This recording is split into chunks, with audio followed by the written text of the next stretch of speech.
విఘ్నేశ్వరాయ నమః. ఓం శ్రీ మాత్రే నమః. ఓం సర్వమంగళాయ నమః. ఈరోజు హస్తరేఖ జ్యోతిష్యంలో భాగంగా @రమాగోపాల్ 9505 అనే యూట్యూబ్ ఛానల్ ద్వారా మీకు అనేక వీడియోలు మీ ముందుకు తీసుకొస్తున్నాను. ఆ వీడియోలో టాలీ, మ్యాథమెటిక్స్, ట్రిక్స్ చిన్నవి అంటే కొద్దిగా ఇంట్రెస్ట్గా ఉంటే తర్వాత మీరు మామూలుగా అల్లుకొని టాలీ, వాస్తవం అనేటువంటి కథల ద్వారా కొన్ని, తర్వాత చిన్న రెమెడీసు, తర్వాత spoken English, Telugu, Hindi, English చిన్న పదాలు, వర్డ్స్ అవగాహన కోసమే అండి.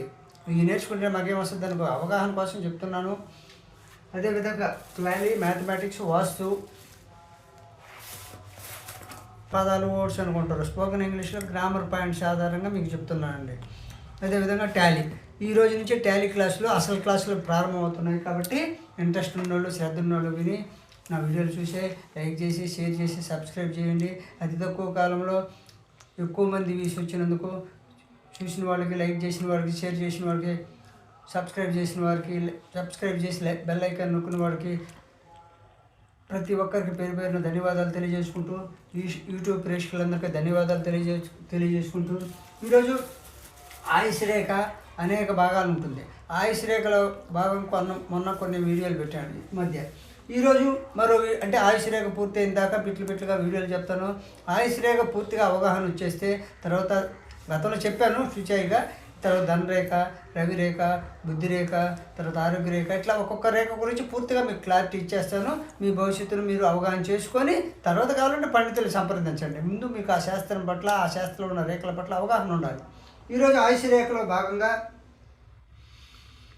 శని స్థానం నుండి బయలుదేరిన అంటే ఆయుష్ రేఖ అనేటువంటిది ఏ స్థానం నుండి బయలుదేరితే మనకి అదృష్టం, ఏ స్థానం నుండి అంటే స్థాన బలాన్ని బట్టి ఆయుష్ కూడా బలం కూడా ఉంటుంది. కొందరికి ఏంటంటే ఆయుష్ రేఖ వాస్తవంగా ఇలా ఉండాలి, లేదు గురుస్థానం కింద వస్తుంది. కొందరికి వచ్చేసి గురుస్థానము, ఈ యొక్క కుజిస్థానం, రెండో కుజిది, ఈ రెండో కుజిస్థానం మధ్యలో నుంచి వస్తుంటుంది. కొందరికి వచ్చేసి గురుస్థానం పై భాగంలో వస్తుంటుంది. ఇట్లా ఆయుష్ రేఖ ప్రారంభ స్థానాన్ని బట్టి మనకి ఫలితాలు ఉంటాయి. అంటే వాస్తవంగా ఈ రేఖల ద్వారా తెలుసుకుంటే మనం జాగ్రత్త పడి మన సమాజంలో ఉన్నటువంటి వాస్తవ రెమెడీల ఆధారంగా కొన్ని రెమెడీస్ నేనే చెప్తున్నాను. కొందరికి అడిగిన వాళ్ళకి కొన్ని రెమెడీస్ ఆధారంగా మనము పూర్తిగా మన జీవితాన్ని మనం మార్చుకోలేకపోయినా కనీసం 60%, 70% మనం జాగ్రత్త పడితే జీవితం అనేది సాఫీగా జరిగిపోతుందనే ఉద్దేశంతో మీకు ఈరోజు వీడియో చూస్తుంది. అయితే శని స్థానం నుండి ఇది గురుస్థానం, ఇది శని స్థానం నుండి ఇలా రేఖ బయలుదేరి ఇలా వస్తుందండి.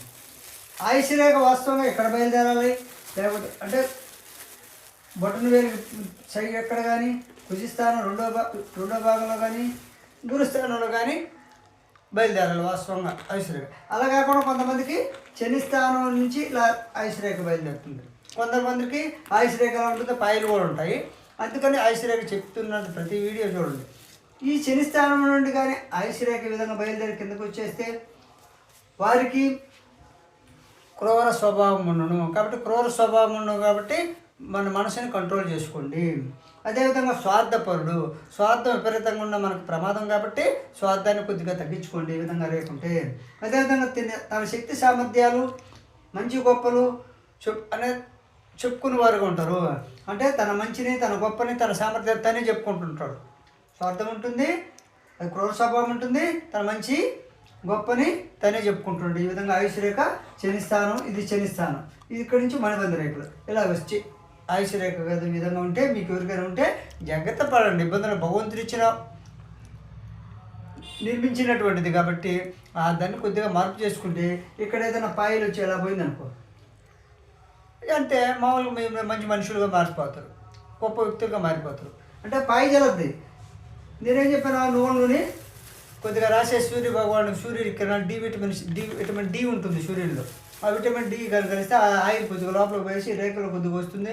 లేకపోతే చతురస్రాలు ఏర్పడినాయి అనుకోండి, ఇట్లా రేఖలు చతురస్రాలు ఏర్పడినా కూడా మనకున్నటువంటి చెడును, కోపం, తాపం కొద్దిగా తగ్గించుకునే అవకాశం మన చేతుల్లోనే ఉంటుంది. అదేవిధంగా ఇలా రేఖ ఉన్న వాళ్ళకి ఎక్కువగా కురుపులు ఉంటుంటాయి. కురుపులు అంటే తెలుసు కదా, పుండ్లు. కొందరికి చీము పడుతూ ఉంటుంది, ఎప్పుడు చీము కడుతూ ఉంటుంది. కొందరికి చర్మ వ్యాధులు ఉంటాయి, ఎప్పుడు చర్మ వ్యాధులు ఇప్పుడు ఉంటాయి. ఈ విధంగా శని స్థానం నుంచి రేఖలు వస్తాయి. కొద్దిగా చర్మ వ్యాధులు ఉంటే ఈ రేఖ ఉండి శని స్థానం నుంచి ఆయుష్ రేఖల పై కలుస్తుంటుంది. సరే, దాన్ని మామూలుగా ధనరేఖ ఆయుష్ రేఖ నుంచి ధనరేఖ ప్రారంభమవుతూ ఉంటుంది. కానీ ఫలితాలు అనేవి ఉమ్మడిగానే ఉంటాయి. ఆయుష్ రేఖ నుండి శని రేఖ ధనరేఖ బయలుదేరినా కూడా ఫలితాలు అనేవి ఇలాంటి చిన్న చిన్న రుగ్మతలు, కురుపులు, చీము, చర్మ వ్యాధులు అనేటువంటి కలుగుతున్నాయి. పోతే నెక్స్ట్ వచ్చేసి రెండవ కుజ. ఈ విధంగా శని స్థానం నుండి రేఖ బయలుదేరితే క్రూర స్వభావం ఉంటుంది. తన గొప్పలు తనే చెప్పుకుంటాడు, శక్తి సామర్థ్యాలు తనకు తానే చెప్పుకుంటుంటాడు. సమాజంలో కురుపులు ఉంటాయి, చీము ఉంటుంది. అంటే కురుపులు ఎప్పుడు చీము కడుతుంటుంది చర్మానికి. అదే చర్మ వ్యాధులు ఎక్కువ ఉంటాయి, అంటే పుండ్లు ఉంటుంటాయి. కాబట్టి శని స్థానం నుంచి ఆయుష్ రేఖ బయలుదేరితే ఎదురు. అయితే ఇది రెండవ పూజ. దీన్ని ఎంఎన్. ఈ ఎంఎన్ అనేటటువంటిది ఇలా, ఇది వచ్చేసి బటన్ వేలు భాగం. ఇది ఎంఎన్ ఇలా ఉంటుంది. ఎంఎన్ ఏంటంటే రెండవ కుజ. మార్చ్ నెగిటివ్, మార్చ్ ఎంఎస్, ఈ విధంగా రెండు ఉంటాయి. MP March positive, March negative అని. ఈ మార్చ్ నెగిటివ్లో రేఖలు అనేటువంటివి ఈ విధంగా ఇక్కడ రేఖలు అనేటువంటివి కుటుంబంలో దగ్గర వాళ్ళు దూరమయ్యేదానికి ఇట్లా పాయలకి కింద చాలా రేఖలు అడ్డుదడ్డాలు వచ్చిన కొంచెం కొంతమంది దూరం అవుతారు, కొంతమంది చనిపోతుంటారు. అక్కడిని చనిపోయే రేఖలు ఇద్దరు చూసి చెప్పాలి. కొంతమంది దూరం అవుతుంటారు, అంటే దగ్గర వాళ్ళు ఇలా రేఖలు వచ్చి ఇలా కలుస్తూ పోతుంటే దూరం అవుతారు. లేకపోతే కొంతమంది పైలోకానికి పోతారు. అంటే అక్కడ రేఖ బలాన్ని బట్టి, పరిస్థితిని బట్టి, అక్కడ ఉండే రేఖలను బట్టి చెప్పుకోవాలి. అయితే ఇద్దరు రేఖలు చూడాలి. ఒకరికి చెప్పాలన్నప్పుడు అతను ఆలోచన సార్లు మాత్రమే చెప్పాలి. రెండవ కుజు నుంచి ఆయుష్ రేఖ బయలుదేరి ఈ విధంగా మణిబంధ రేఖల దగ్గరకు వచ్చింది అనుకోండి. వస్తే ఈ రేఖ ప్రారంభమైన, అంటే కుజస్థానంలో ప్రారంభమైన వారు కొంచెం పొట్టిగా ఉంటారు, వికృత స్వభావిగా ఉంటారు. అదేవిధంగా అసహ్యపరుడుగా ఉంటాడు, చూసేదానికి అసహ్యంగా ఉంటాడు. అందం కిందం అని ఏముంటుంది, కొద్దిగా అందం తగ్గుంటుంది, కోపం ఉంటుంది, కోర్టు కేసులు ఉంటాయి. ఈ విధంగా కుజిస్థానం నుంచి ఆయుష్ రేఖ ఎవరికి అయితే బయలుదేరుతుందో కోర్టు కేసులు ఉంటాయి. జ్వరము, ఉష్ణ సంబంధ వ్యాధులు, త్వరగా ముసలితనం వచ్చేవారికి ఈ విధంగా రెండవ కుజస్థానం నుంచి ఆయుష్ రేఖ బయలుదేరితే వయసు తక్కువైనప్పటికీ ముసలివాళ్ళుగా కనిపిస్తారు. కోపం ఎక్కువ ఉంటుంది, పొట్టిగా ఉంటారు, ముఖ్య స్వభావంగా ఉంటారు, అసహ్యపరుడుగా ఉంటారు, అందంగా ఉంటారు అన్నమాట. చూసేదానికి దుఃఖంగా తెలివి బాగుంటుంది. వికృతిపరుడుగా ఉంటారు, కోపదారిగా ఉంటారు, కోర్టు కేసులతో సతమవుతూ ఉంటారు. కాబట్టి రెండవ పూజ నుంచి ఆయుష్ రేఖ బయలుదేరితే ఏదని చెప్పారు. అదేవిధంగా శుక్రస్థానం నుండి బయలుదేరిన ఇది శుక్రస్థానం అంటే ఈ పట్టున వెళ్ళండి, ఇది శుక్రస్థానం. ఈ శుక్రస్థానం నుండి ఈ రేఖ బయలుదేరేది అనుకోండి. ఆయుష్ రేఖ అనేటువంటిది ఇదంతా శుక్రస్థానం, ఈ బిట్ అంతా శుక్రస్థానం. ఈ శుక్రస్థానం నుండి ఆయుష్ రేఖ ఎవరికైతే బయలుదేరుతుందో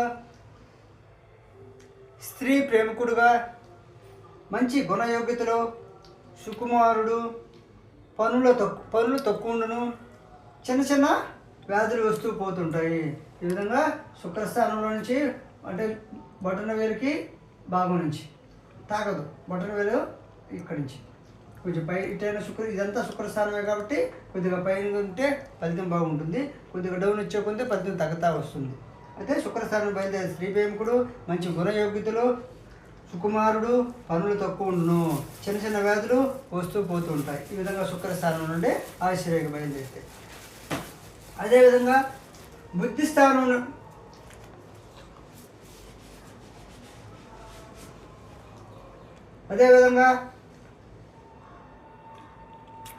నుండి ఈ రేఖ అనేటువంటిది ఇది బుధస్థానం. చూడండి, ఈ రేఖ అనేటువంటిది ఎలా ఉండింది అనుకోండి, బుధస్థానం ఇది. ఈ బుధస్థానం నుండి రేఖ బయలుదేరితే, లేకపోతే బుద్ధిస్థానం అంటే ఇది, బుధస్థానం ఇది, బుద్ధిస్థానం ఇది, అంటే ఇలా బుధరేఖ ఉంటుందండి. ఈ బుధరేఖ కానీ కొద్ది దూరం వచ్చి ఇక్కడి నుంచి బుధస్థానం ఆయుష్ రేఖ వస్తుంది. అంటే దీన్ని బుద్ధి స్థానము, బుద్ధి రేఖ. బుద్ధి స్థానం, బుధ స్థానం ఇదండి. బుద్ధి స్థానం ఇది. అంటే బుధ రేఖ నుండి ఆయుష్ రేఖ బయలుదేరి మణిబంధ రేఖలకి ఎవరికైతే వస్తుందో స్వతంత్రంగా నడుచుకునేవాడు, ఏకాంత జీవితం, ప్రేమ ఎక్కువ, ఆరోగ్యాన్ని కాపాడుకున్నట్టుకు, చెడ్డ మార్గంలో అనగా రిస్కుల్లో ఇతరుల్ని ఇదికిచ్చుట, 10 మందిలో మాత్రం గౌరవం పొందుట, జీవిత రేఖ కనిపించని ఎడల అల్పాయుష్కుడు, నర్మల ద్వారా కానీ జీవశక్తి కానీ ఉండదు. కాబట్టి స్వతంత్రంగా ఉండేవాడికి ఆయుష్ రేఖ, బుద్ధి స్థానం లేక బుద్ధి రేఖ నుండి బయలుదేరి కిందికి వస్తుంది. కాబట్టి ఇప్పుడు చెప్పిన ఆయుష్ రేఖ గురించి వీడియో నచ్చితే లైక్ చేయండి, షేర్ చేయండి, సబ్స్క్రైబ్ చేసి బెల్ ఐకాన్ నొక్కండి.